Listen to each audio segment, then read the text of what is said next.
Este encontro nasce de uma compreensão fundamental. Pesquisas institucionais não se encerram em números. Elas ganham sentido quando se transformam em diálogo, quando são apropriadas coletivamente e quando se tornam ponto de partida para mudanças concretas.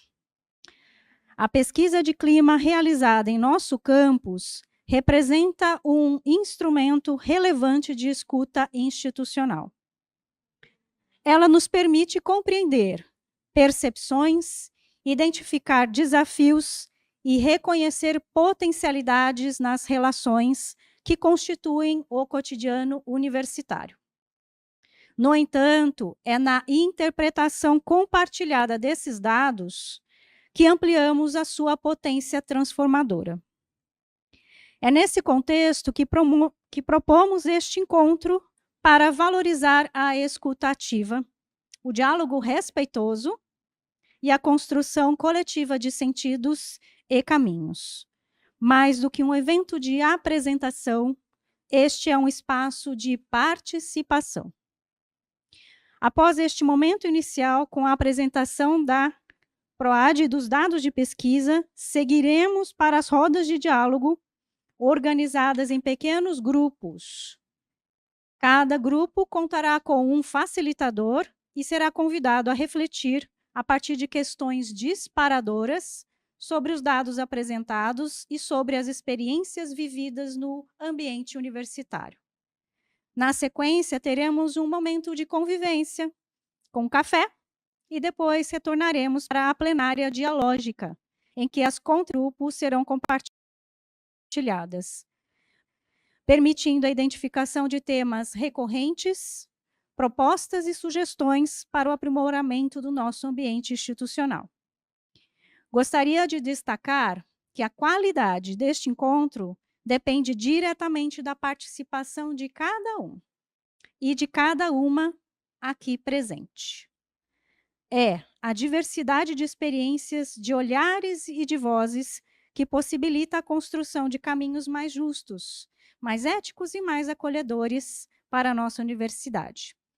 Que este seja, portanto, um espaço de escuta verdadeira, de respeito às diferenças e de compromisso coletivo com a melhoria das nossas formas de convivência no campus. Sejam todas e todos muito bem-vindos e muito obrigada. E para dar continuidade à nossa programação, convido a professora doutora Larissa Pelúcio, assessora da Pró-Reitoria de Ações Afirmativas, Diversidade e Equidade da Unesp-PROAD, para a sua fala sobre as ações e diretrizes dessa importante instância institucional. E, na sequência, ouviremos a professora doutora Célia Hetz, coordenadora da pesquisa de clima no campus de Bauru, que apresentará os principais resultados e elementos para a reflexão coletiva. Muito obrigada.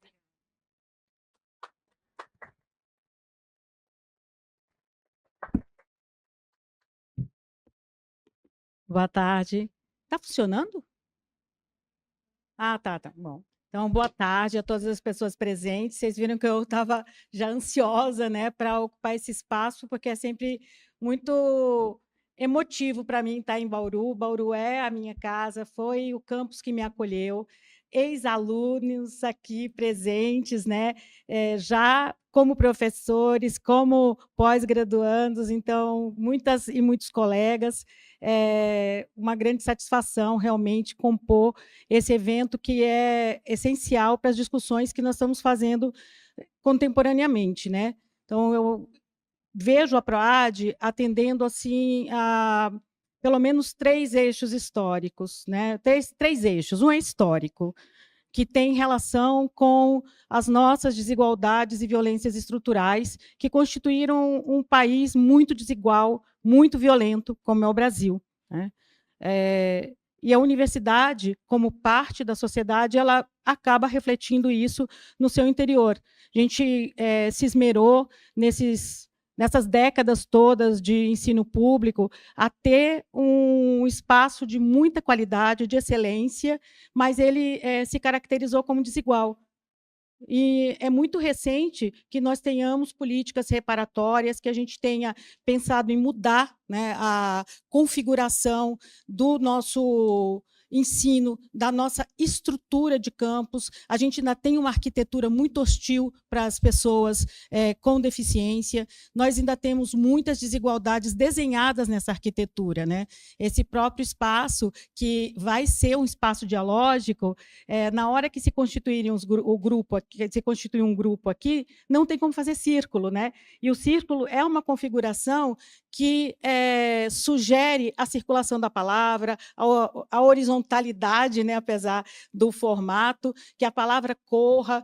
Então, nós estamos lutando contra essas desigualdades, iniquidades, há muito pouco tempo, se a gente for pensar em Brasil e em quanto tempo nós temos ensino superior, público, gratuito, né, de qualidade, e que precisa cada vez mais ser inclusivo, porque entro no eixo político. Esta é uma pauta internacional e nacional, claro. Né? Se a gente, né, nós, eu acho que a maior parte dessa sala se constituiu no século XX.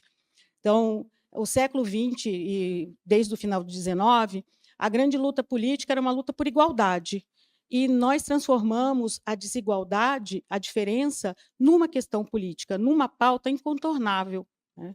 Nas últimas eleições, se tem discutido muito mais questões chamadas pejorativamente identitárias, mas que eu não considero que sejam pejorativas, do que pauta econômica. Né?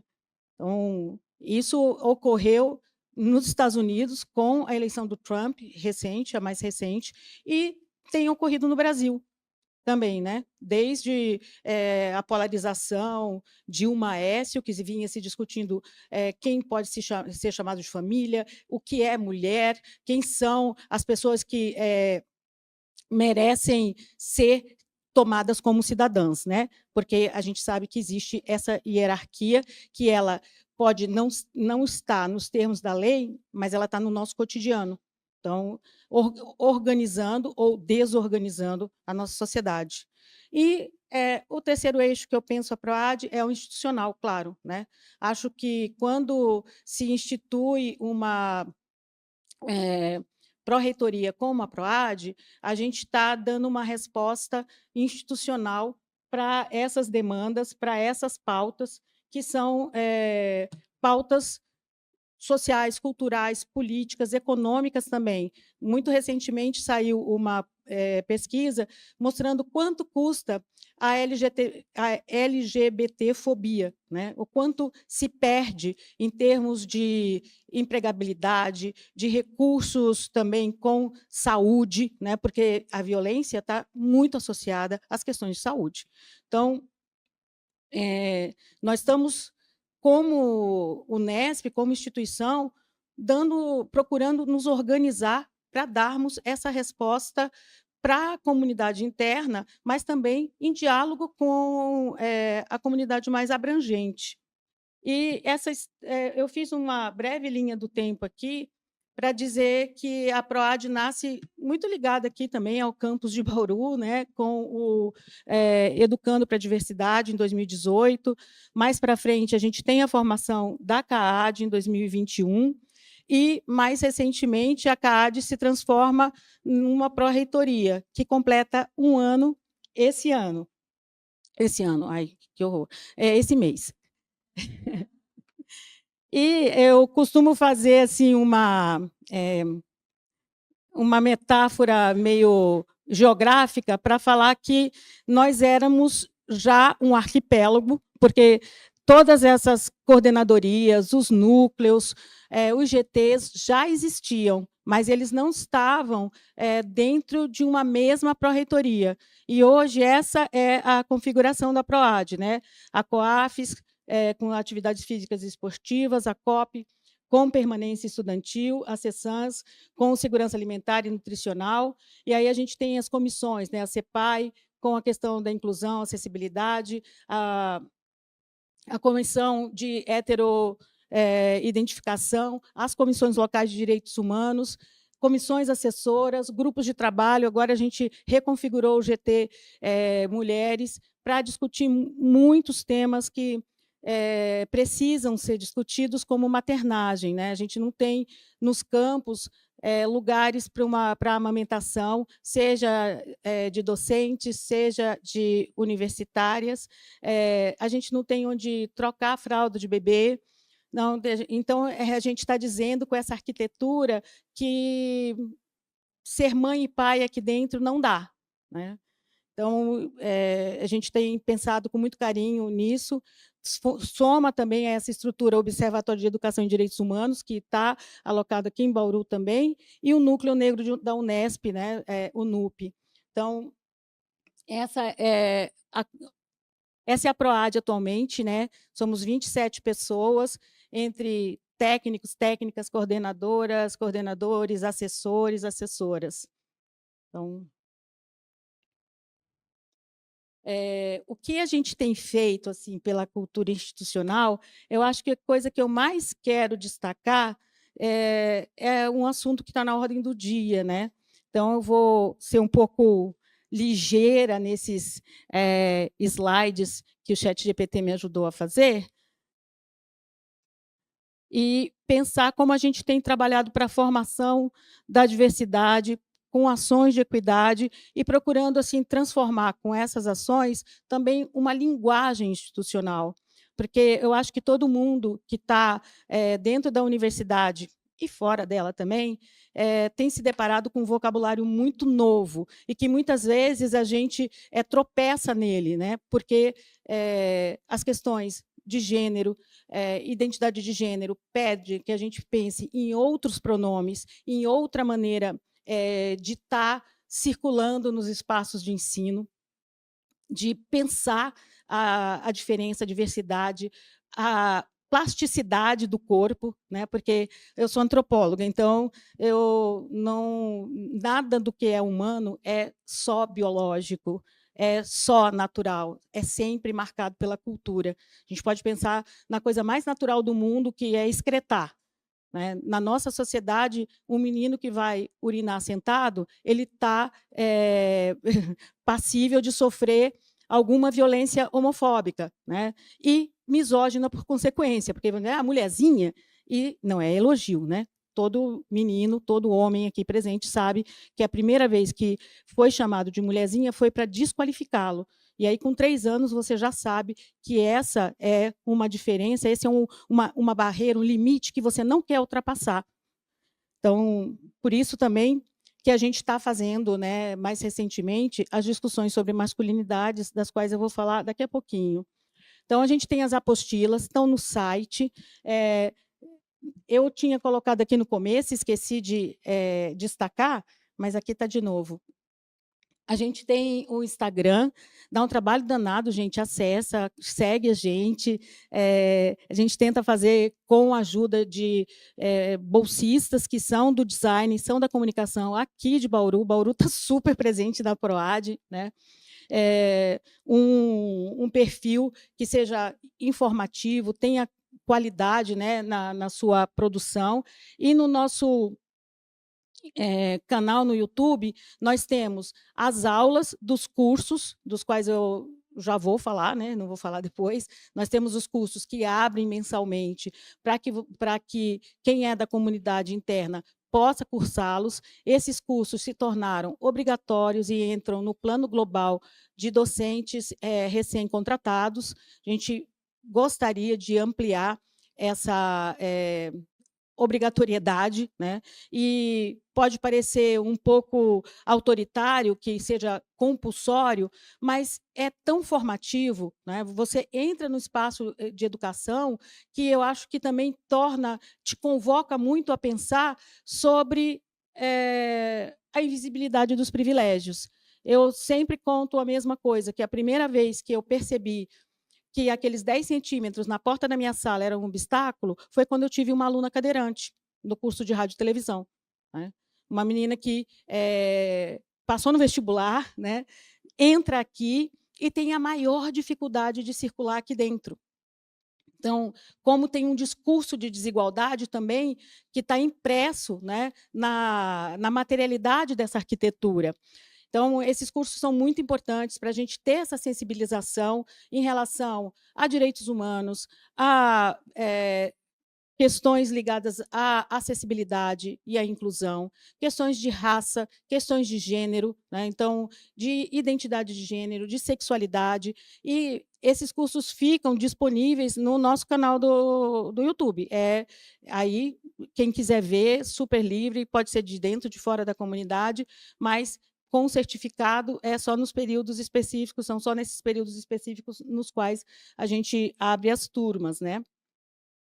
E a gente sempre anuncia no nosso Instagram. A gente tem as apostilas que estão no nosso site da PROAD, Unesp PROAD, você já acha pelo Google, e está no espaço, na aba de formação.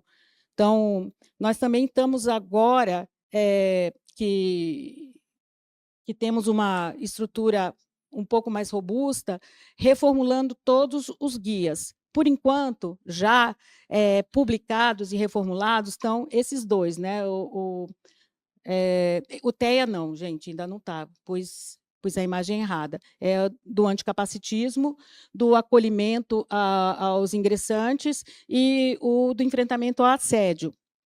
Então, a gente deixou aqui, a Célia fez a gentileza de mandar imprimir marcadores de livro com QR Code que dão acesso a esse material. O de anticapacitismo está quase pronto. Então, falta só o ISBN, que a gente conseguiu ontem, na verdade. Então, a gente tem produzido todo esse material, procurando também falar de trazer um outro vocabulário que constitui uma nova visão, porque nós somos seres linguísticos, né? Então, nós precisamos dar significado às nossas experiências. Como seres linguísticos, as palavras importam muito, as palavras ferem, as palavras desqualificam, assim como elas também qualificam, trazem honrarias, a maneira como eu fui apresentada aqui faz com que os aplausos sejam diferentes, né? Então, esse tipo de discussão que passa pelo vocabulário, ele não é secundário, ele é central para a gente pensar na nossa universidade, na sociedade como um todo, na nossa cidadania, né? E dentro dessa questão da cultura institucional e de um tema que está sempre em pauta, né, e eu acho que, nesse exato momento, muito acaloradamente presente, é o programa Unesp Sem Assédio, que também fez um ano esse ano. Ai, meu Deus, esse mês. Exatamente no mês de maio. Também foi a primeira assim, grande ação da PROAD, né, agora como pró-reitoria, não mais CAAD, uma demanda que veio da professora Maísa, como algo que ela não queria que fosse pontual, mas que seja uma marca de toda a gestão. E eu acho que a gente pode pensar, mesmo com diferenças políticas que possam existir, que precisamos de 50 anos de Unesp para ter a primeira reitora, e quando a gente tem a primeira mulher na reitoria, a preocupação com assédio vem como prioridade de pauta e de gestão. E quando a gente está falando de cultura institucional e está falando de relações de poder, né, e de relações entre colegas, relações docentes, estudantes, nós entramos num campo de tensão, porque a gente começa a perceber que há uma grande naturalização da violência, que existe um olhar também para as questões de gênero e sexualidade como se elas fossem imutáveis, porque elas estariam assentadas numa pretensa biologia que nos marca definitivamente, né? Se a gente fosse pensar a biologia como algo tão determinante, a gente ainda estaria tratando as pessoas com síndrome de Down como debilóides, né? Como mongoloides, como incapazes. Nada mudou em relação à questão cromossômica da síndrome de Down, nada. O que mudou foi a nossa maneira, como sociedade, de pensar nessas pessoas, nessa realidade. Então, a gente enfrenta muitas tensões quando a gente entra nesses aspectos, porque, ao contrário da síndrome de Down, quando a gente está falando de gênero, de pessoas transexuais, de pessoas não binárias, de comportamentos machistas, a gente entra num campo moral, né? E aí a gente começa a sentir as fricções de uma maneira muito mais intensa, inclusive com reações que também atravessam a questão racial, né? Ninguém gosta de ser chamado de racista, mas todos nós, criados e criadas numa sociedade estruturalmente racista, em algum momento somos racistas. Todo mundo deve ter visto, ou quem não viu, estou falando agora, da repórter da Globo, que fala muito entusiasmada da diversidade que compunha a missão, a última missão para a Lua, e diz, olha, veja só que bacana, tinha uma mulher, um negro e um homem, né? Então, se disser que isso é racismo, a pessoa vai se defender, mas é racismo, porque estruturalmente está colocado assim, e por isso que a questão da linguagem é importante também. Então, o Unesp Sem Assédio não é só uma campanha, é um programa, né? E a gente também fez o formato como vocês estão propondo hoje, de escuta ativa. Então, nós fomos a todos os 24 campos, com exceção de Assis, que não deu para bater a agenda, mas eu estou incluindo a reitoria como mais uma unidade, né? Não fomos por unidade, fomos por campus, e fazíamos primeiro uma breve fala, como foi feito aqui, apresentávamos a dinâmica, e depois a reunião era por segmento.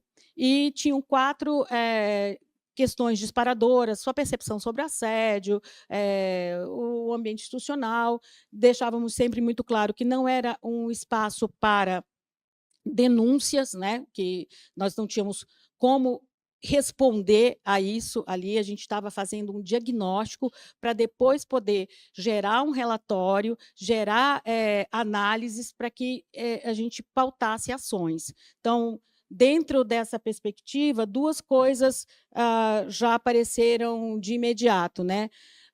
A primeira delas foi a palavra medo, como uma palavra muito recorrente, a palavra mais presente, né, a gente colocou num software, e a palavra mais presente nos 3 segmentos foi medo.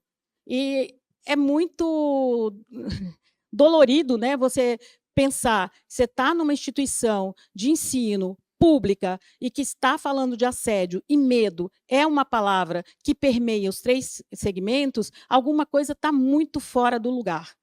Então, a gente já concluiu o primeiro relatório, já foi enviado para o gabinete, né? E nesse relatório nós omitimos todos os campos, colocamos tudo como uma questão institucional, unespiana, e também, assim, olha, tem singularidades, porque a gente está numa universidade extremamente capilarizada, a gente tem campos que só tem um curso, a gente tem campos que têm perfis muito específicos.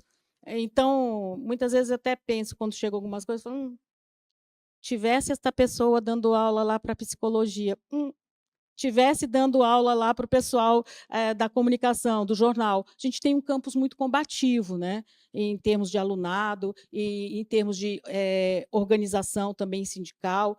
Isso muda no geral da Unesp, e pensar nessas singularidades também é um super desafio para todo mundo que pensa em política institucional, porque também a gente precisa respeitar algo que já está instituído, que é a autonomia das unidades, né? Então, nós fizemos as rodas, fomos a 23 cidades, né, mais a unidade da reitoria, fizemos essa discussão por segmentos, e depois, como aqui também tinha uma plenária, as pessoas traziam as suas questões, isso foi documentado, né, e tinham forms que uma relatora, um relator fazia compilava pelo grupo, e esse material é muito rico, muito farto, e está nos orientando também para ações. E uma das primeiras ações que, assim, a gente tinha feito 3 rodas e nós já nos demos conta que masculinidades era uma questão central, porque toda vez que se falava de violência de gênero, se falava de assédio moral ou sexual, isso recaía muito mais sobre homens. Nós, mulheres, mesmo aquelas que não se veem como feministas, estamos, pelo menos desde o fim da Segunda Guerra, né, com o lançamento, em 49, do Segundo Sexo, pensando em gênero, pensando no que é ser mulher, pluralizando a palavra mulher para mulheres, pensando mais recentemente de forma interseccional, né, que é diferente de ser uma mulher branca universitária, de ser uma mulher negra universitária, ser uma mulher PCD que esteja na universidade, e se a gente for ampliar isso, os exemplos são muito fartos, porque as pessoas têm singularidades também, né? Então, pensar interseccionalmente é algo que nós já temos feito com muita constância e temos levado também para a nossa forma de pensar a sala de aula, pensar o mundo, pensar as bibliografias, né? E esse é um outro desafio, né? Na inclusão, como pensar outras epistemologias, que é algo que a PROAD também está discutindo. Mas vou voltar aqui para essa ação. Ela teve o seu começo agora, no dia 8 de abril. Foram 2 turmas formadas por duplas, uma dupla por cada campus. A dupla é constituída por um técnico e por um estudante, para que, na hora que eles forem multiplicar aquilo que eles aprenderam, aquilo que eles fizeram nessa imersão de 2 dias lá na reitoria, possa também ser trabalhado como uma educação entre pares, para que estudantes se sintam mais acolhidos e convidados, porque existe um estudante ali para o diálogo, e o mesmo vale para os técnicos, né? Então, não terminou nessa formação. Todo mundo que fez a formação tem um compromisso de 2 anos para fazer pelo menos 4 rodas de conversa. Uma roda de conversa já tem que ser feita agora, nesse período, porque o próximo encontro é online e síncrono, no qual eles vão trazer justamente esses resultados, como que foi, quais foram os desafios, o que rolou de legal. E não só o Instituto Memo, que é com quem a gente faz a parceria, faz, né, um relatório disso, sem personificar, sem dizer, fulano disse isso ou ciclano disse aquilo, né, que não é isso que nos interessa, mas nós também estamos gerando um documento para orientar e para nos colocarmos à disposição, né? Estamos procurando aí uma captação de verba também, para que essas pessoas, como multiplicadoras, possam ter algum recurso para material de divulgação. Estamos aí para mandar um pedido para as diretorias pagarem um coffee break, porque são momentos que é legal você se sentir bem, se sentir acolhido, para também se sentir à vontade para fazer essa discussão que normalmente é muito sensível, né? Então,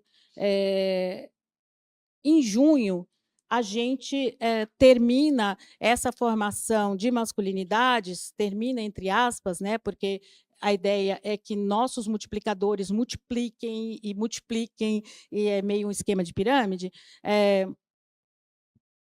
Mas em junho a gente vai fazer a formação para docentes. É um pouco diferente dessa que foi oferecida para os técnicos e os estudantes, e muitos técnicos e estudantes perguntaram por que os docentes não estavam lá. E, colegas, é muito desconfortável dizer isso, porque nas rodas de conversa, os docentes foram colocados sempre como um elemento que flutua na violência entre os 2 grupos, né? Então, eles não estarem presentes teve a ver com isso, e teve a ver com o regime de trabalho, como a gente trabalha, né? Pesquisa, extensão, sala de aula, eventos, banca. É muito difícil fechar um calendário para a gente, para a docência. Então, vão ser oficinas online, serão 3 sessões, e muitas pessoas vão dizer: só as pessoas que já estão ganhas, né, vão participar. Ok, não dá para ser compulsório, sabe? A gente acredita que a pessoa que se voluntaria, ela está afim de fazer, ela está afim de ouvir, e eu acho que quanto mais homens tiverem pensando sobre o seu gênero, né, porque homens também têm gênero, sobre as suas questões sensíveis. O Igor vai lembrar que ele é do meu grupo de pesquisa, a gente fez um semestre discutindo masculinidades, vimos um documentário, O Silêncio dos Homens, e os meninos super jovens, todos Gen Z, né, da geração Z, falando da dificuldade que tem de expressar emoções e de chorar. Nenhum tem qualquer problema com as glândulas lacrimais, mas não conseguem chorar. Né? Não conseguem, não tem um espaço de esvaziamento dos seus sentimentos, não tem um vocabulário emocional bem desenvolvido, e não contam com a cumplicidade do colega, né, de dizer: pô, olha, eu vou para casa porque minha mulher está no puerpério. Agora, game over, hein? Game over. Né? Perdemos um guerreiro. Então, como isso também vai implicando nesse comportamento que acaba, na sua radicalidade, resultando em muita violência, né? E em relações de poder extremamente desiguais, como a gente tem constatado que atravessam o nosso meio. Hierarquia não significa relações violentas, né? Significa posições diferentes dentro de uma instituição. Então, essa é o nosso grande desafio, trabalhar com ações para equidade, para igualdade, para pensar a diferença como uma questão política, para produzir material educativo e para, a curto, médio e longo prazo, e algumas coisas serão mesmo de longo prazo, mudar a cultura institucional. Então, eu agradeço muito por estar aqui, muita honra que vocês tenham nos incluído aqui nesse debate. Obrigada.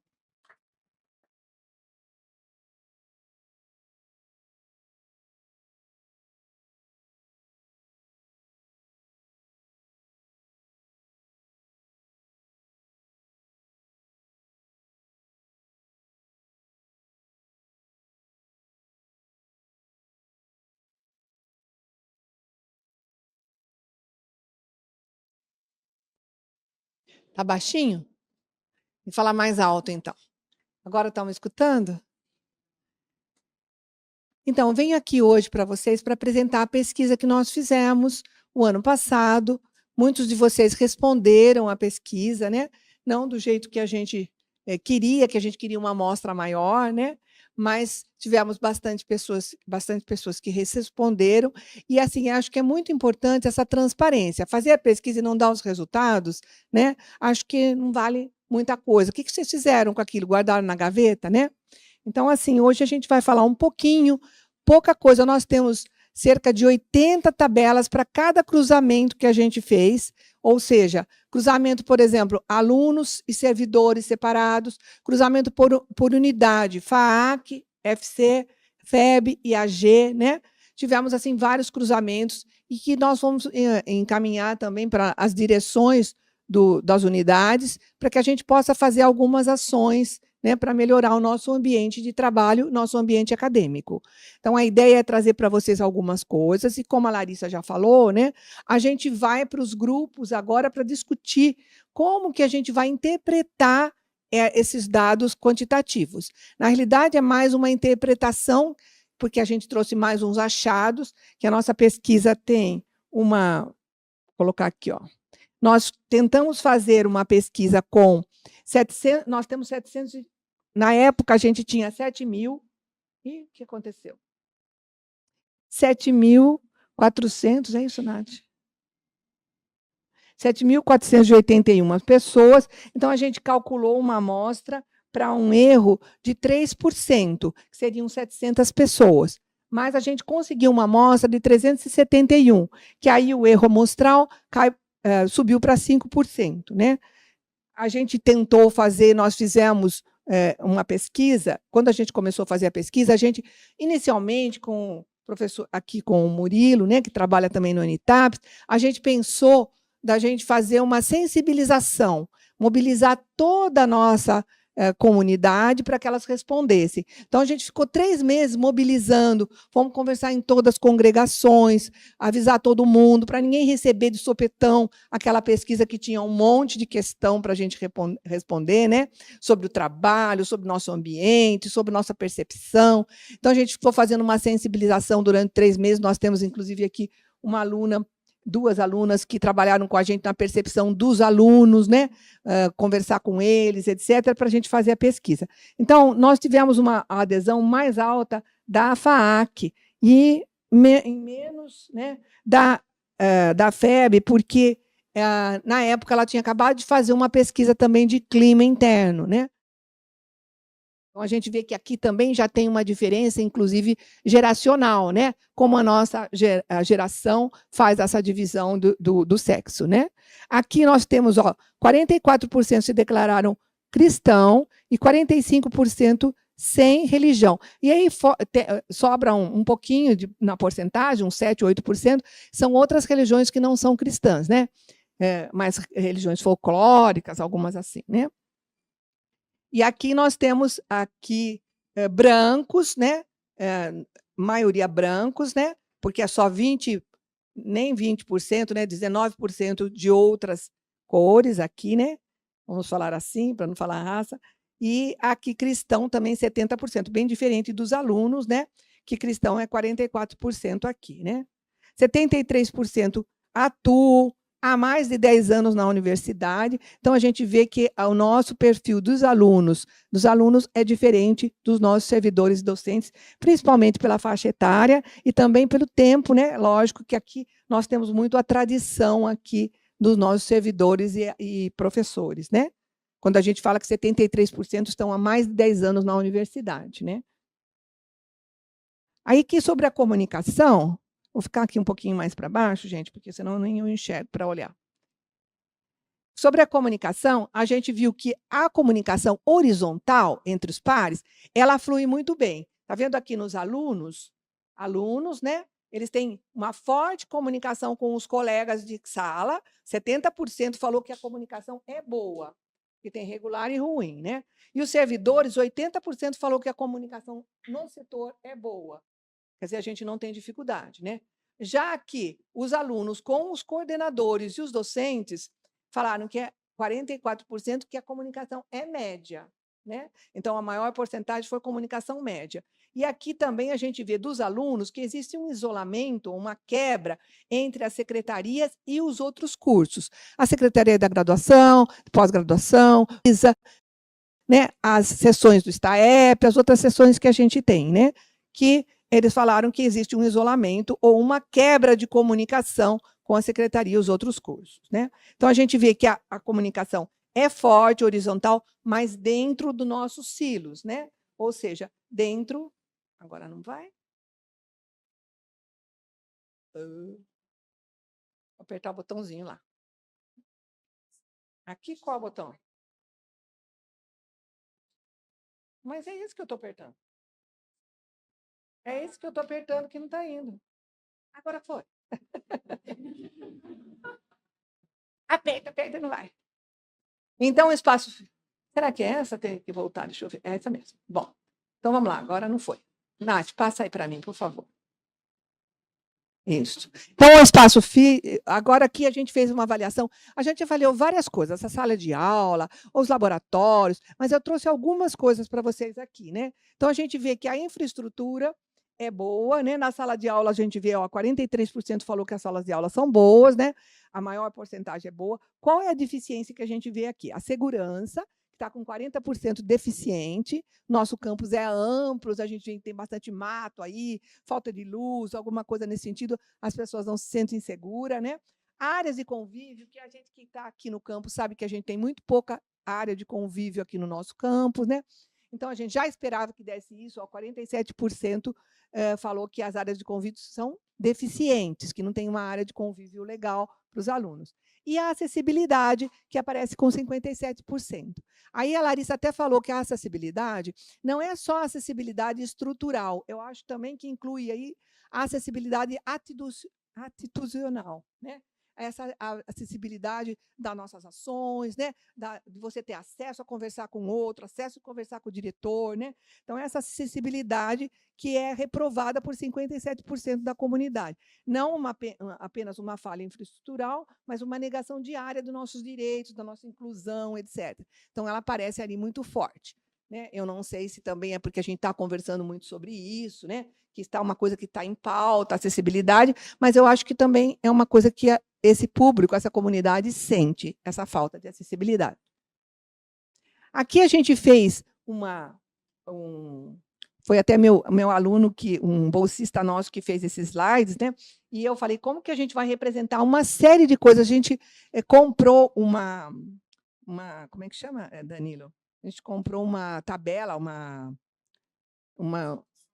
não, é uma tabela para pôr no questionário, que ela já estava validada, né? Nós compramos uma escala validada já para avaliar o cansaço, o estresse, a preocupação, o entusiasmo.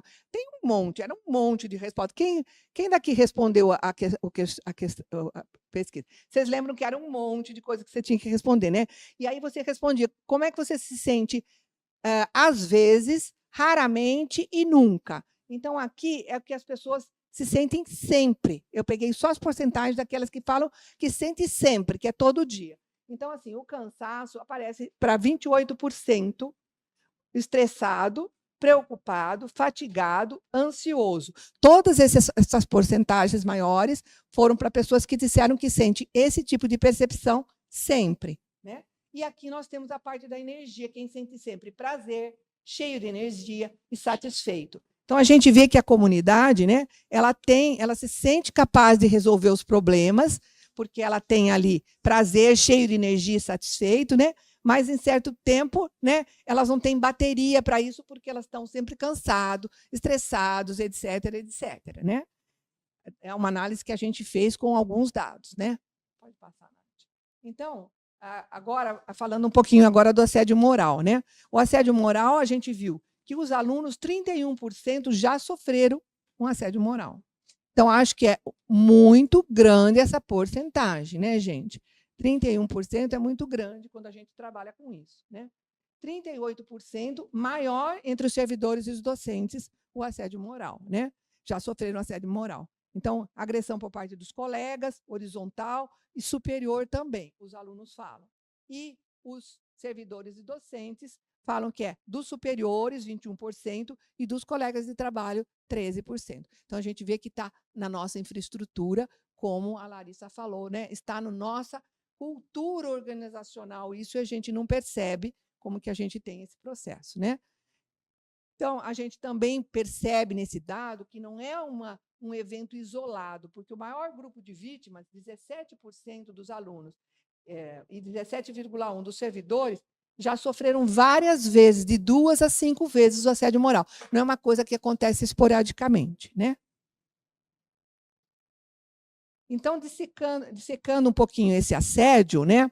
Nós vamos ver. Vocês estão escutando lá atrás? Eu não sei se eu estou falando muito baixo. Nós vamos ver aqui, ó, as opiniões. O primeiro é dos alunos, sabe? E o de baixo é dos servidores e docentes, o prata, tá? Então, a gente vai ver que a gente perguntou algumas coisas, né? Por que atritos que acontecem na violência psicológica? Então, por exemplo, pontos de vista ignorados e opiniões. 46% dizem que já sofreram isso muitas vezes, né? Sofrem sempre. As opiniões não são ignoradas, etc. Fofocas e rumores. A gente vê que as fofocas e rumores, os alunos têm menos do que os servidores e docentes, por incrível que pareça, né? Então, os servidores e docentes são mais fofoqueiros, acho. Então, reclamam mais das fofocas e dos rumores.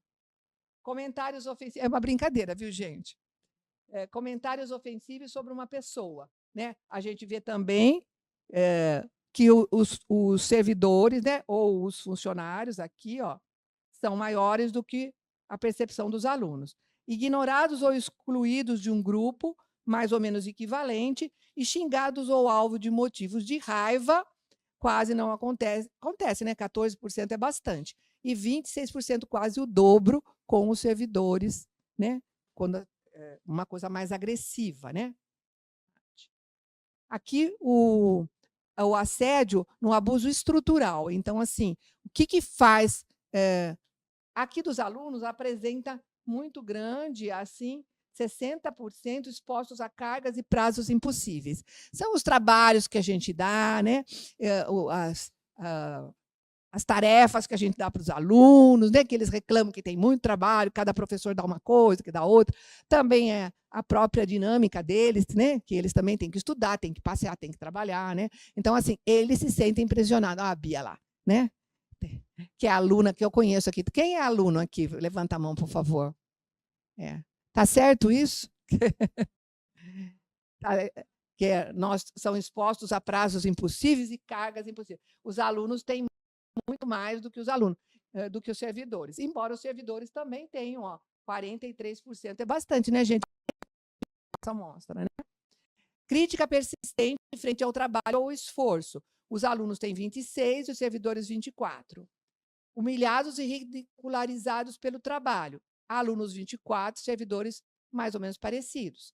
Comportamento intimidador. A gente vê que os servidores têm mais esse espaço do que comparado. Pouca diferença, né? Com um erro de 5%, praticamente nós temos um empate técnico aqui. Ameaças de violência físico. Nós vemos que nós temos mais nos alunos do que nos servidores, né? Embora eu acho que isso aqui é uma coisa muito grave, que não teria que ter 0 aqui, né? Ameaça de coisa física, né? Embora a gente fale é pouca coisa, mas não é pouca coisa, né? 3% dos alunos. Então, a gente vê, por exemplo, que entre os alunos, 6 em cada 10 alunos operam sobre ameaça de demandas impossíveis, que é esse 60% aqui, né? 6 entre 10, quer dizer que 6 pessoas acham que são demandas impossíveis, ok? Aí, sobre a importunação sexual, ou perseguição, né, que a gente fez. A importunação, a gente viu que 62% ouviram falar de casos. Aqui está incluído os que ouviram falar e sofreram, e aqueles que só sofreram, certo? Aqui também é uma outra pergunta, onde a gente fala como que você faz a ouvidoria, a delata, né? 31% disseram que não se pronunciam, não fazem nada, relevam e não fazem nada, né? Então, é bastante. Aquelas pessoas que sofrem, né? 30% falaram que não se pronunciam. E 24%, né, são as pessoas que foram vítimas e que não registraram. Dessas que não se pronunciam, 24 não registraram nada, não fizeram nada. Algumas fizeram na ouvidoria, né? Aqui, perseguição também, né? A gente vê que perseguição atinge 6% dos alunos e 5% dos servidores.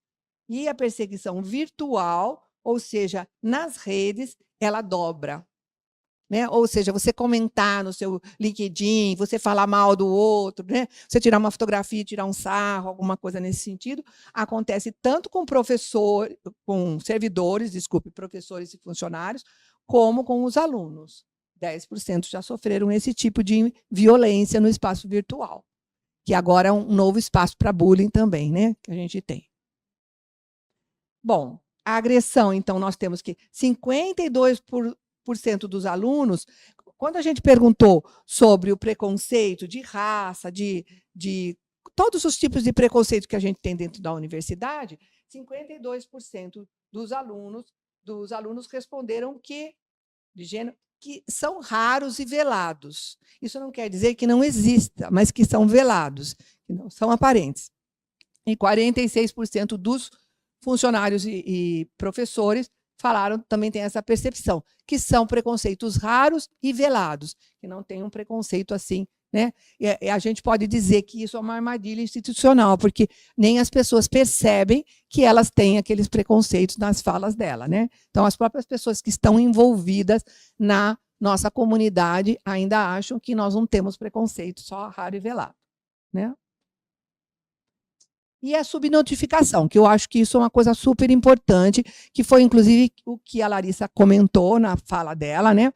Sobre o silêncio, o medo, né? As pessoas têm medo de falar, porque ou vai perder o emprego, ou o professor vai perseguir, ou vai acontecer alguma coisa nos superiores, né? Então, assim, no topo, quem sofreu assédio moral, aqui a gente colocou o moral, né? Foi 34% do campus, né? A maioria, 29% dos alunos e 32% dos servidores, eles sofreram, relatam essa dor, mas não fizeram nada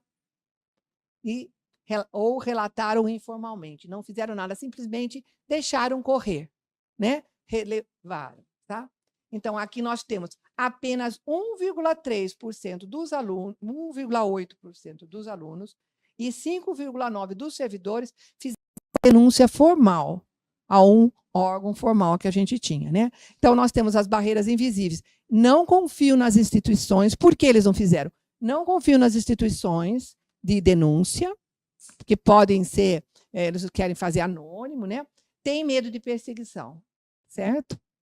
Nath, pode passar.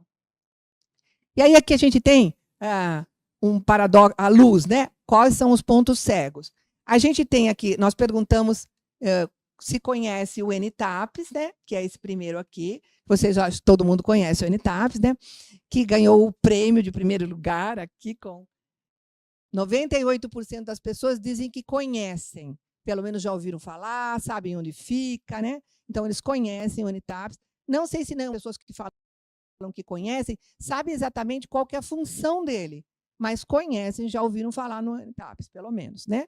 Aí nós temos aqui a Luz Média, que seria a ouvidoria. Temos também que 90,4% conhecem a ouvidoria, embora a gente saiba que tem algumas reclamações na ouvidoria que não são respeito a elas, né? Tem algumas pessoas aqui que trabalham na ouvidoria, né? Eu esqueci de falar para vocês que quando a gente fez essa sensibilização, a gente convidou trabalhar assim, na sessão de pessoas, né? Pessoas que trabalhavam na ouvidoria, para que todo mundo trouxesse as perguntas para a gente poder fazer o questionário, né? Todo mundo ajudou, até a PROAD lá, a partir da Larissa, montar esse questionário. Então, era o que a gente tinha, assim, que a gente queria saber das pessoas, né? Se elas conheciam. Na época, a gente tinha o CAADES ainda, que foi o ano passado, né? Então, era a comissão que a gente tinha de diversidade, só 27% 27% desconhecem totalmente, não sabia nem o que era a sigla, nada. Então, é uma comissão que eu fazia parte na época, né? E a gente não era conhecida, embora a gente fizesse várias ações, a gente não era conhecida. E aqui também a Comissão de Direitos Humanos, 47% nunca tinha ouvido falar nessa Comissão de Direitos Humanos. Então, aqui a gente poderia inserir agora, né, a PROAD, que está fazendo uma série de coisas, mas na época era a CAADES, tá? Então, alguns órgãos que combatem essa violência, que ajudam, né, a dar mais visibilidade aos procedimentos de violência que a gente tem interno. Então, em síntese, né, nós temos uma exaustão física, a energia está totalmente drenada por impossíveis cargas, né, um preconceito e violência velada, né, desconhecimento e medo, né, para a gente poder falar o que a gente quer, né, ou na auditoria, né, e a cultura do silêncio, né? Então nós temos um baixo nível de denúncias oficiais, né, no campo, que é um sintoma agudo, né, que desestimula estruturalmente a formulação dos conflitos, né? Então acho que assim a gente precisava conversar hoje nos grupos sobre isso, né? Como que a gente vai quebrar essa barreira desse silêncio, né? Como que a gente vai externar o que está acontecendo, quais ações poderiam contribuir para melhorar todos esses problemas que a gente viu em alguns dados que a gente pegou, porque a gente tem muito mais dados que isso, né? Mas como eu tinha só 15 minutinhos para falar com vocês, a gente escolheu alguns. Vamos lá, tá? Então, para romper esse silêncio, a gente pensou em, pelo menos, algumas diretrizes discutir com vocês, né? Primeiro, restaurar as confianças dos canais, né? Desses canais de proteção, né? Como que a gente vai restaurar a confiança? Porque as pessoas falam assim, eu denunciei, mas não aconteceu nada. Foi lá, fez isso, e não aconteceu nada. Então, quando a gente não tem credibilidade, a gente também, né? Então, a gente tem que restaurar a confiança dos canais. Tirar a rede de proteção das sombras, ou seja, falar o que todo mundo está quais são as redes de proteções que nós temos, né? Algumas, agora nós estamos tendo também a PROAD, né, que é uma rede de proteção que vem para a Unesp toda, né, e que traz também para a gente poder, então, retirar a rede de proteção das sombras e fazer uma intervenção urgente na acessibilidade, ou seja, nos direitos, acesso aos direitos humanos, esses cursos, né, que a Larissa falou, que está sendo promovido, para a gente saber realmente como é que a gente vai se referir a uma coisa ou a outra, né? Como que a gente pode conversar com o aluno, o que, que a gente pode, o que, que a gente não pode, como é que a gente deve falar, etc. Né? E conectar os silos institucionais. Que são esses silos institucionais? São as barreiras que nós vimos lá, que a gente não conseguiu, a gente só tem a comunicação horizontal, né? Os silos organizacionais, que são os setores, as áreas, etc., eles são importantes, porque eles são hierárquicos, eles são organizados, eles têm informações específicas, né? Por exemplo, você pega um escritório de pesquisa, ele sabe sobre bolsa, etc., mas eles ficam naqueles silos, mas não tem a comunicação vertical nesse lado. Elas são importantes em alguma coisa, mas em outras coisas eles promovem o quê nesses silos? Eles promovem falta de inovação, porque as pessoas ficam sempre dentro daquele grupo, né? E falta de transparência, né? E também, e principalmente a inovação, porque você traz outras pessoas para conversar, de outros setores, né? Mesmo os professores, ó, nós estamos dando aula num curso, o que está fazendo no outro curso? Que está dando certo, né? A gente fica no nosso silo. Eu dou aula de relações públicas, eu fico lá só com os professores de relações públicas. Eu não vou para o outro silo para saber também o que está acontecendo de inovação, o que eu posso aprender, né? Como eu posso modificar. Então, acho que isso é importante também, conectar esses silos que nós temos. E é por isso que hoje a gente está fazendo, então, o grupo, em vez de os silos de docentes, servidores e alunos, a gente está misturando para ver se a gente consegue conectar melhor os silos. Tá bom? Muito obrigado. E agora nós vamos para os grupos. Na porta das salas tem o nome de vocês. Cada grupo vai ficar numa sala. Infelizmente, essa sala ela não tem uma estrutura para a gente fazer, mas eu acho que a gente dá um jeito e consegue fazer com que todo mundo participe. Muito obrigada a todos e vamos lá trabalhar, pois voltamos às 4h. Tudo bem. A Larissa quer despedir de vocês. Eu estou com o motorista, o Leandro, que é um super parceiro, e amanhã ele tem mais coisa para correr aí. Então, respeitar aí, né, o horário dele, e vou embora agradecendo. Fiz muitas fotos, espero poder acompanhar, já pedi para a Célia, né, vai estar gravado, o que vai resultar da plenária de vocês. O nosso e-mail, né, proad@unesp,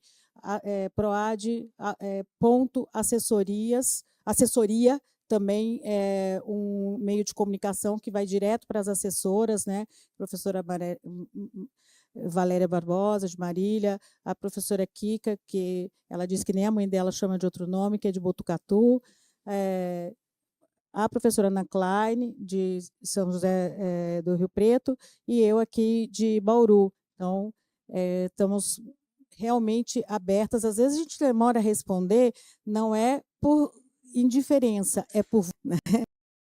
Então, é um canal realmente aberto de comunicação, tanto o proad@unesp como o proad.assessoria, e estamos muito contentes de ver esse... Eu estou falando no plural porque me autorizaram, tá? De falar na primeira pessoa plural. Essa movimentação, que é fundamental, esse diagnóstico. Parabéns a todas as pessoas envolvidas por esse diagnóstico e pela discussão que vai vir, né?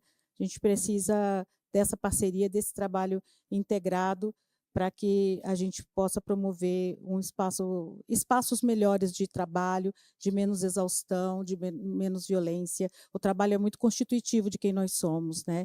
Ele não pode ser tão violento. Obrigada, viu, gente?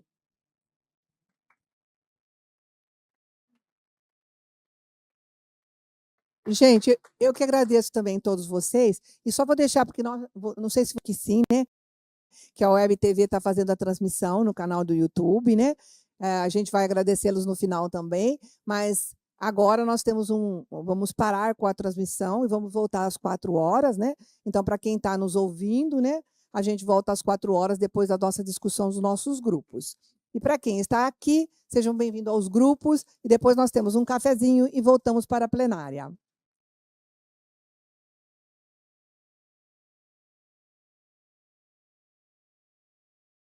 É um começo, né, gente? Vamos ver se a gente consegue fazer mais reuniões sobre isso, né? A pesquisa tem muitos dados que a gente pode trabalhar, né? Então, agora eu vou passar a palavra para o João, que ele vai apresentar, então, o resumo do grupo 1, que foi na sala Júpiter, do que a gente discutiu lá, falar um pouquinho. Obrigada a todos. Obrigado, professora. Eu vou apresentar, então, de maneira resumida, o que nós discutimos na sala Júpiter. A apresentação está dividida da seguinte forma: fatores que contribuem para condições favoráveis no ambiente universitário, condições desfavoráveis e proposições de melhorias, de ações para melhoria.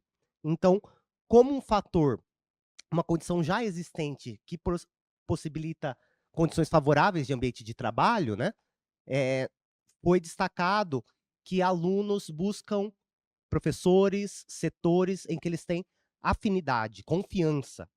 Então, identificar essas pessoas e fortalecer também essas pessoas que são ponte entre o estudante e a instituição. Com relação a fatores desafiadores, né, nós temos muitos mais pontos, né? Então, alguns deles. Primeiro, apresentados por servidores, por estudantes, né? A dificuldade de agir por medo de exposição no local de trabalho. Medo, então, apareceu aqui também. De retaliação, de tomar atitude, né? A questão da ouvidoria apareceu várias vezes na discussão. O que foi falado que casos, às vezes, vão dar ouvidoria para a diretoria, e aí eles não são resolvidos, muitas vezes param por lá, há conflitos de interesse, membros da ouvidoria indicados pela diretoria, pode ter algum problema nesse caminho. Então, essa é uma questão. Outro ponto, servidores, inclusive, atendidos pela seção de saúde, que posteriormente são realocados de setor, por estarem vivenciando problemas, ou às vezes até de unidade, e perderem parte dos seus benefícios. Então, isso é uma questão. E também a percepção errônea de, por exemplo, parte da classe docente, de que servidores técnico-administrativos estão numa posição hierárquica abaixo. Então, isso pode gerar alguns conflitos no ambiente de trabalho por parte de alguns docentes que têm uma visão de autoridade que às vezes eles não têm no ambiente de trabalho. Alguns pontos levantados com relação aos estudantes, a questão da separação entre cursos, entre as unidades. Então, uma falta de comunicação entre os cursos diferentes e entre as faculdades aqui dentro do ambiente de Bauru, né? Outro ponto sobre ouvidoria. Os casos na ouvidoria sem feedback, sem serem finalizados. Isso acaba corroendo a confiança no canal da ouvidoria. E outro ponto que foi bastante conversado, muito importante, é a questão do atendimento a alunos com necessidades específicas, por exemplo, alunos neurodivergentes, neuroatípicos, e qual é a atuação dos servidores nesse sentido. Então, falta informação, falta integração, e os professores podem ser pontes para levar a necessidade dos estudantes para as instituições, para a atuação institucional com relação a eles. Algumas ações, então, apontadas. O letramento da comunidade sobre questões relacionadas a assédio. Então, foi apontado, inclusive, será que as pessoas sabem o que é um assédio? O que não é assédio também, né? E principalmente uma formação institucional que chegue a todos. Porque muitas vezes a pessoa que assedia, ela não vai sentir necessidade de fazer formação relacionada, porque acha que está correto, ou não identifica como problema. Apoio para alunos que estão sofrendo assédio mais forte, cada vez mais forte, né? poderiam levar para ouvidoria ou outro canal, algo mais próximo de alunos. Isso também foi falado, né? Os alunos, às vezes, gostariam, e também os servidores, de um ambiente de acolhimento menos formal, em que ele se sinta, né, acolhido primeiramente, para depois levar isso para a ouvidoria ou para outra instância mais formal. Então, promover uma facilitação para uma abertura, né, nesse sentido. E, inclusive, melhor divulgação dos canais, sempre, para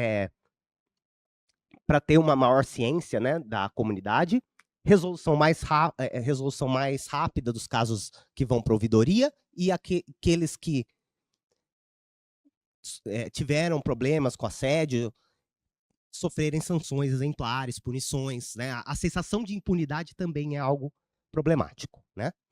E maior disponibilidade de informações a respeito dos alunos neuroatípicos para toda a comunidade, principalmente para os docentes que poderiam atender e poderiam necessitar de apoio pedagógico para atender esses alunos com necessidades especiais.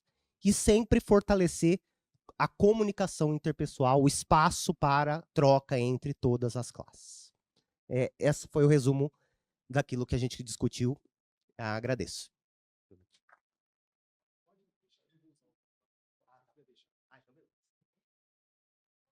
Não. Boa tarde a todas e todos. Bom, no grupo 3, nós tivemos uma discussão bastante rica em relação a todos esses aspectos. Nós resolvemos, assim, fazermos uma dinâmica um pouco diferente, né? Nossa dinâmica foi a seguinte: nós discutimos se havia ou não identificação do grupo com os resultados da pesquisa. Houve uma identificação importante. E depois nós já passamos, então, para uma discussão para nós dialogarmos com quais ações que poderiam melhorar a comunicação e outros fatores negativos que apareceram ali na nossa pesquisa de opinião. Foi uma discussão bastante enriquecedora, houve uma participação bastante importante das pessoas ali presentes, e se tivesse mais tempo, né, nós teríamos discutido bem mais. Então fica aí uma sugestão para que a gente repita esse processo em algum momento, com um pouco mais de tempo. Bom, vamos então aos resultados.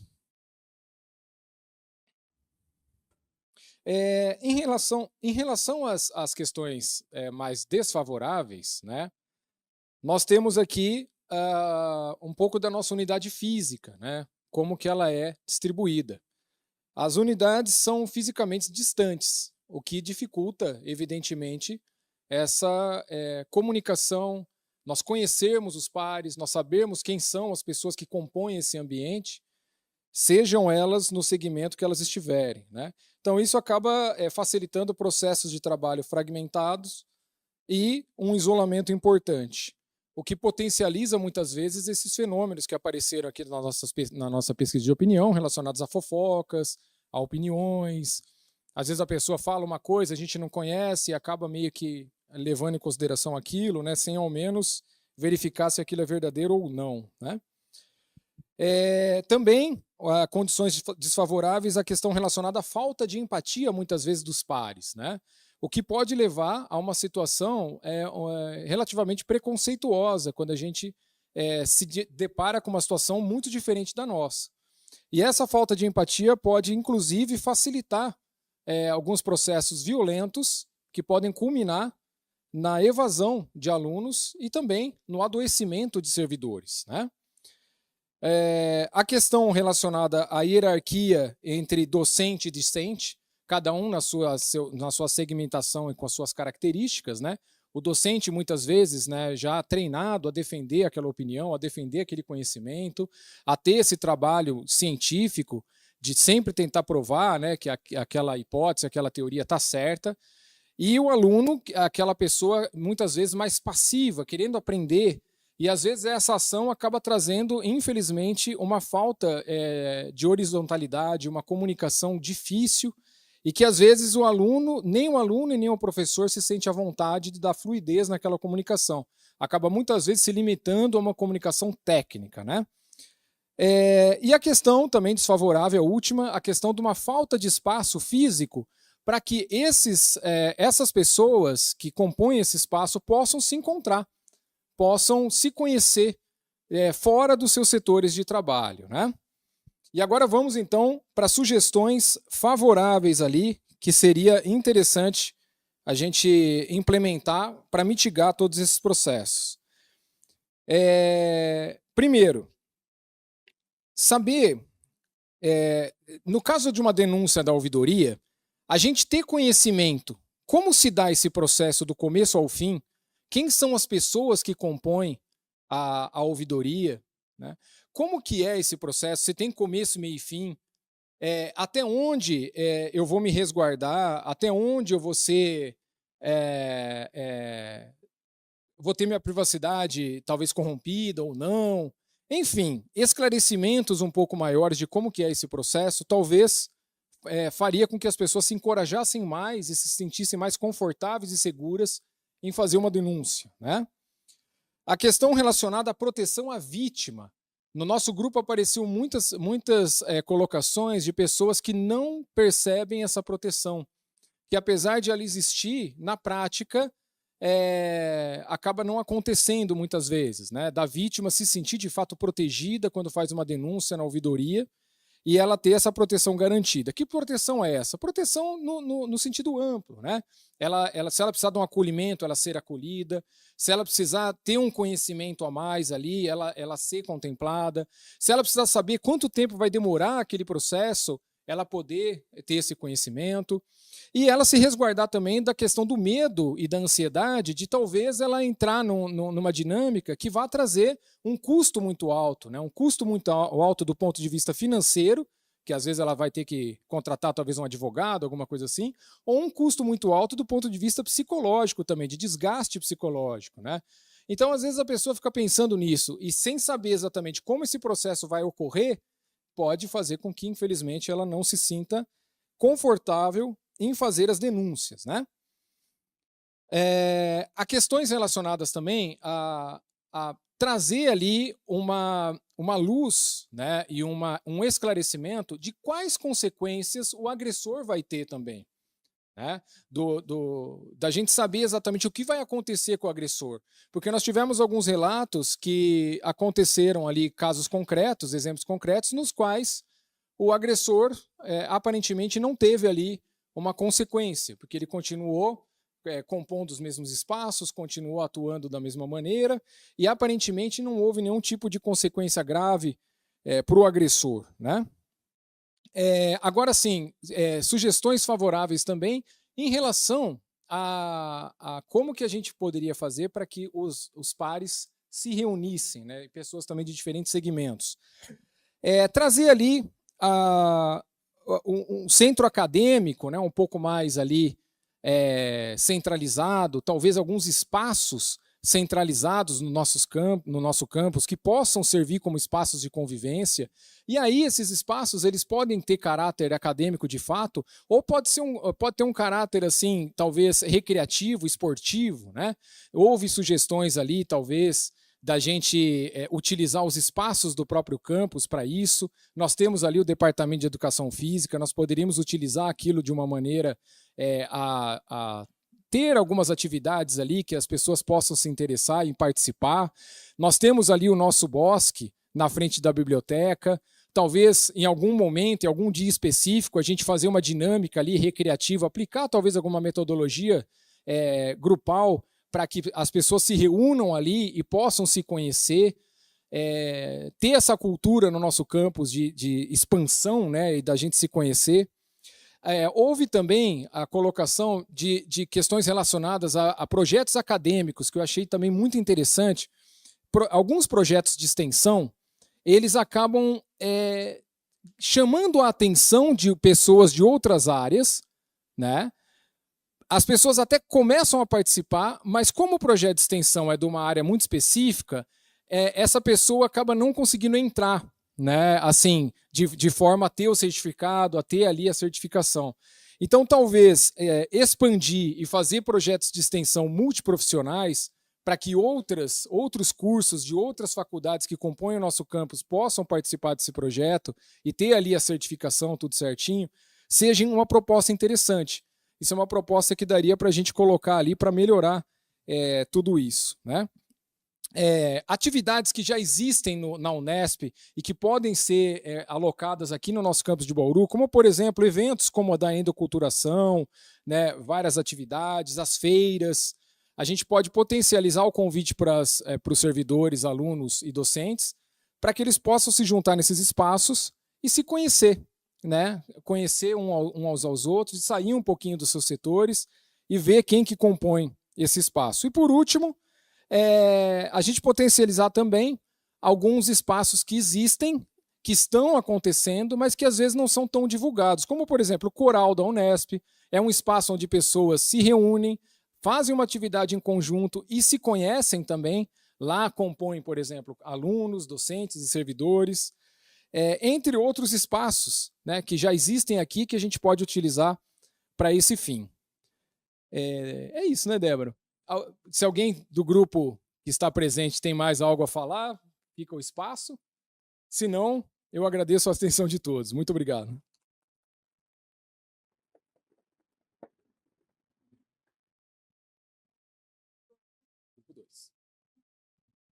Grupo 2? A Edna não está aí. A Edna não está aí. Tamara?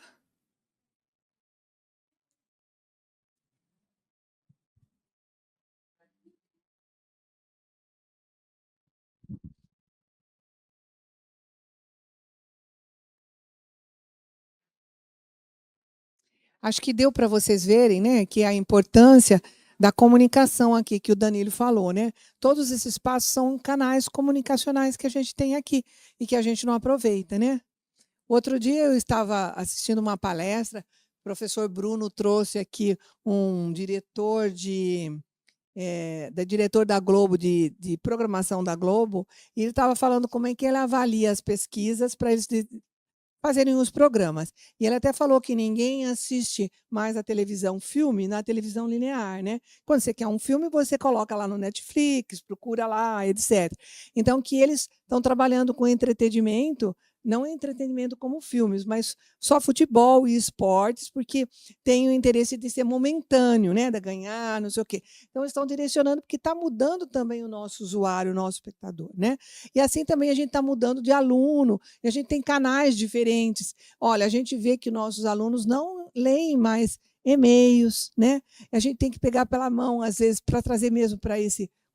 A gente recebe tantos e-mails, a gente que é professor e servidor, que às vezes a gente deixa passar muita coisa. Então, esses espaços que o professor Danilo falou, né, o coral para a gente se reunir, pode no coral passar uma capacitação, uma comunicação com o coral, né? Pode num outro grupo também de projetos fazer uma palestra. Eu acho que a gente precisa criar outros canais de comunicação mais personalizadas para a gente passar essas comunicações. Porque está muito difícil, a gente ter uma entropia de comunicação, né? E a gente acaba não tendo. Você viu que nós falamos no nosso grupo que a gente tinha canais de acolhimento, que a gente não sabia. Eu não sabia que a gente tem canais de acolhimento pedagógico. Eu não sabia, eu sou professora aqui há 40 anos, já fui coordenadora, e nós temos um canal de acolhimento pedagógico, no caso de você ver um aluno que tem autismo, um aluno que não reflete, para quem que a gente pode indicar, né? Eu não sabia disso, quer dizer, a gente não tem informação suficiente para a gente trabalhar. Então, acho que um ponto legal seria a gente fazer essas capacitações, o que a gente já está fazendo, mas a gente pensar em canais alternativos que realmente tragam interesse das pessoas, porque o difícil é mobilizar essas pessoas, para essas pessoas virem aprender e a discutir coisas novas, né? A professora Raquel aqui trabalha com comunicação para a paz, comunicação de conflitos, vai dar palestra lá fora, nos Estados Unidos, e a gente não tem aqui, poderíamos ter uma palestra dela para também nos orientar com esses conflitos, etc., né? Então, a gente corre muito atrás de outras coisas, como a gente já tem aqui na nossa casa tanta coisa que a gente poderia aproveitar. Eu acho que uma dica que ficou desses dois grupos que apresentaram até agora é que a gente falta, não que eu seja de comunicação, né? Mas que falta comunicação, né? Ou seja, a gente tem informação, mas a gente não se comunica, porque o canal não é o correto, às vezes, né? A gente passa lá, você viu? Quando eu recebi esse manual que a PROAD fez, ele é muito legal. Todo mundo recebeu por e-mail. Alguém abriu? Eu abri, porque eu achei legal. Mas pouco dos professores abriram para ser, entendeu? Ai, será que eu recebi? Eu acho que eu não recebi, porque a gente recebe foi um canal que está muito cheio de informação, então a gente tem que selecionar, né? Então, acho que esses espaços que vocês colocaram, né? Vamos fazer um teatro ali no bosque, nesse teatro a gente vai, né, encenar alguma coisa de assédio, alguma coisa assim, usar outros canais, né, de comunicação, para que a gente realmente receba essa comunicação e não seja só informação, né? Desculpe eu fazer esse intervalo, mas era para dar chance para... Boa tarde, pessoal. Tá dando para ouvir bem? Peraí. Gente, eu tô meio gripada, tá? Então pode ser que seja meio ruim a minha voz. Bom, okay. Boa tarde, pessoal. Eu sou a Isabelle. A gente do Grupo Vênus, a gente pensou nas questões desfavoráveis, que são questões de... Peraí. Questão de... para os funcionários da Unesp. Questões de represália, falta de acessibilidade, problemas na comunicação e desconhecimento entre setores. Então, acho que assim como todo mundo, a gente falou muito dessa questão de da comunicação tá falha, da gente não conseguir saber de certos processos, não conseguir saber o que acontece entre FAC, FC e FEB. Então, normalmente, quem é da FEB não sabe o que está acontecendo na FAC. Quem é da FAC não sabe o que acontece na FC. A gente também falou desse medo do assédio, então, como o grupo anterior falou, esse medo de que se a gente denunciar, a gente vai ter nossa privacidade respeitada, o que vai acontecer. Essa questão da acessibilidade, a gente acabou apontando acessibilidade tanto física, então o campus é um espaço que as pessoas conseguem circular entre eles, não só no quesito de pessoas com deficiências físicas ou sensoriais, mas também, por exemplo, quem mora muito longe da Unesp, como é que faz para chegar aqui? Como é que a gente consegue... Muito obrigada. Como é que a gente consegue sair lá da nossa casa e chegar na Unesp, né? A gente teve até um exemplo de uma aluna que demora 2 horas para chegar aqui. Então, isso é muito inviável, né? Além de, por exemplo, como a gente faz para acessar... quem está lá na FC tem que ir até a FEB. Os alunos que são da educação física têm que ir até o DF, os alunos que são da permanência, que moram na moradia estudantil, né? Como é essa circulação deles? A gente também comentou isso entra em acessibilidade também na comunicação, que é os sites e as formas que os alunos têm para acessar as informações da Unesp e até os próprios servidores, elas não funcionam muito bem. Os sites são confusos, os processos nem sempre são tão claros. Então, como é que a gente faz para saber as informações que a Unesp tem que dar para a gente se o próprio site não é acessível para muita gente, né? Tanto no quesito de acessibilidade web, de pessoas que têm deficiência e precisam acessar, quanto no sentido da gente mesmo não entender como é que funciona. Okay. A gente também falou desses espaços coletivos, e não serem espaços coletivos de interação só entre alunos, tipo alunos com alunos, servidores com servidores e docentes com docentes, mas serem espaços unificados que todo mundo possa participar. A gente também mencionou o coral como um desses espaços onde todo mundo, de todos os setores da Unesp, conseguem estar juntos e se conhecendo, mas também tem outros projetos, eu esqueci o nome deles, desculpa, gente. Mas tem outros projetos da Unesp que oferecem esse espaço e que acabam não sendo muito divulgados, né, pessoal? A gente também falou da questão de serviços que a Unesp oferece, então, por exemplo, a seção técnica de saúde, que não é conhecida por muita gente não sabe que tem aquele espaço ali, e que oferece muita ajuda para os alunos poderem, para os alunos e para os servidores poderem estar ali tendo um atendimento gratuito, mas que às vezes não chega. A gente comentou também sobre a sobrecarga e sobre as questões financeiras e como isso afeta a vivência do pessoal dentro da Unesp, não só por parte dos estudantes, mas dos servidores também, principalmente técnicos administrativos, que muitas vezes não conseguem participar de eventos como esse, porque ou estão sobrecarregados, ou não conseguem chegar até a Unesp, ou não têm condições financeiras para estar aqui dentro, tanto os alunos quanto quanto os técnicos.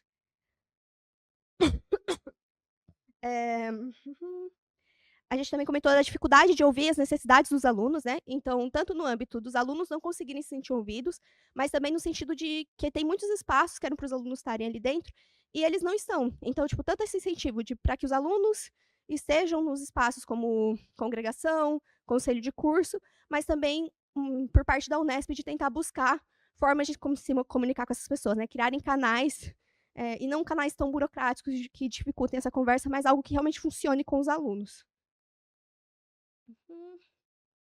E aí, como propostas, a gente pensou em ações integradas entre todas as unidades, fazer atividades e eventos lúdicos, educativos e científicos pela Unesp e pelo campus. Fortalecer, como eu falei, fortalecer a presença desses alunos nos colegiados e nas comissões, realizar assembleias com os alunos e pensar na reativação dos diretórios e centros acadêmicos, que em grande parte estão desativados no momento, e fortalecer os meios de comunicação. A gente sugeriu comunicação mural digital, mas realmente pensar em uma comunicação integrada. Então, não só nas redes sociais, não só no e-mail, não só no papel, mas algo que a gente consiga utilizar todos esses meios para realmente todo mundo estar informado, né? Como, por exemplo, avisar em sala de aula sobre certas atividades. E é isso, pessoal. Obrigada.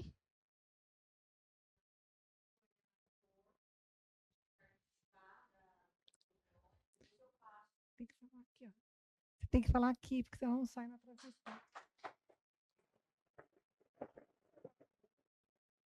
Deixa. Já falou? É que esse grupo falou que faltou falar sobre a participação dos alunos no GAC, para que eles também pudessem opinar sobre os espaços de acolhimento, né, os espaços de recreativos, né? Então, acho que é isso. Eu não sei, vocês acho que perceberam que os grupos são bem similares, né? E que a gente está coeso naquilo que a gente precisa, né? Eu fiz até um panorama um pouquinho antes dessa fala, mas eu acho que essa fala também se converteu para aquilo que a gente está falando, né?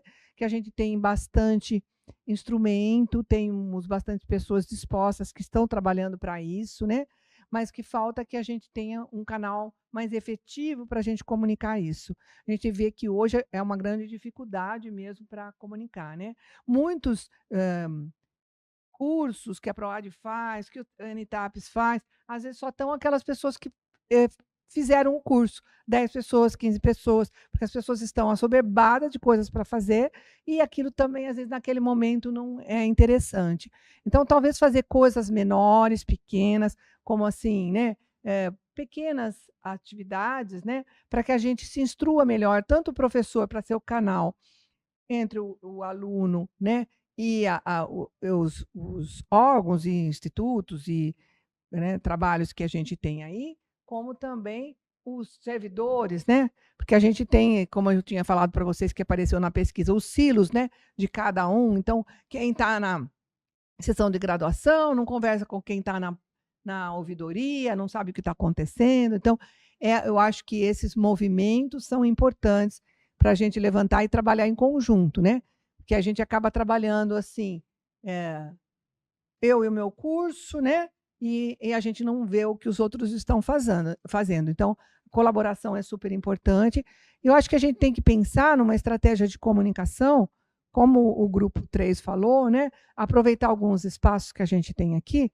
Vamos pensar, a partir desses resultados que vocês fizeram, a gente vai pensar em algumas estratégias nesse sentido, para ver se a gente realmente efetiva alguma coisa e não fica simplesmente só falando, discutindo e não dá em nada, como estão falando, né? Vai na ouvidoria, não dá em nada. Vamos ver se a gente consegue efetivar outros encontros menores, pequenos, mais específicos, né? Para que a gente possa melhorar essa comunicação e essa violência, vamos chamar assim, psicológica, seja de qualquer maneira, né?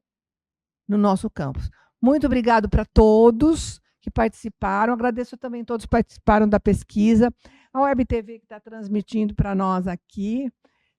Quem mais? O CDEP, que ajudou a gente, que fez esse evento para nós, né? Muito obrigado a todos e uma boa tarde, uma boa noite agora, né? Porque a tarde já terminou. Muito obrigada a todos. Alguém quer falar alguma coisa? Temos um espaço. Obrigado, então, e encerramos aqui.